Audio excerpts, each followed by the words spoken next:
I'm just going to tell you a few things about the life of St. Patrick.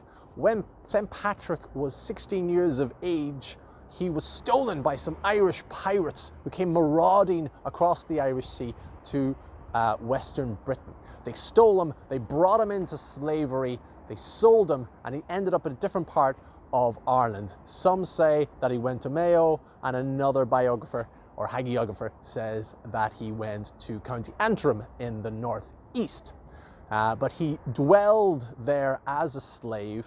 He was minding sheep on the mountain for several years, and this is when he rediscovered his faith. Now, Patrick came from Roman Britain, which had been Christianized, and he was probably of Celtic descent.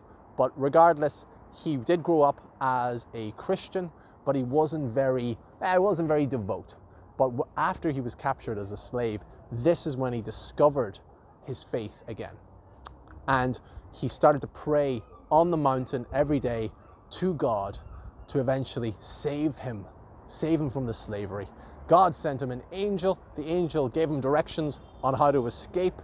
Patrick went down to the sea, and sure enough, just like the angel said, there was a ship there with some lads in it to help him escape. So off Patrick went onto the ship, went then down into France, and supposedly him and the rest of the lads wandered through a desert for, of course, 40 days. And of course, France wasn't really a desert at the time, but it's a nice little story. He eventually makes his way back to Britain, and he studies to become a priest. And so when he is finally, a ordained priest, he gets this dream one night, and in the dream, he sees the pagan Irish calling him back from across the sea, calling him back to convert them to Christianity. So St. Patrick woke up, probably in a cold sweat, and went, "Oh man, I have to go back there." Patrick wasn't really looking forward to that, but of course, he felt like he was doing the work of God. So he went back to Ireland in the year 432 AD and starts Christianizing the Irish people. And he loved to Christianize kings first, because then the Christianity would often trickle down.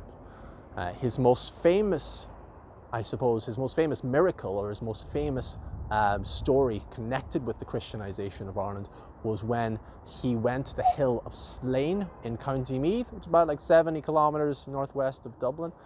And from there, he lit his Easter or Paschal fire before the pagan king of Tara could light his fire for the pagan feast at the time. And the king's druid said to the king that if that man with this new religion manages to light that fire, it will burn forever in Ireland. And sure enough, Patrick lit the fire, and sure enough, Ireland became Christianized. So there you go. I hope you enjoyed that quick little summary of the life of St. Patrick.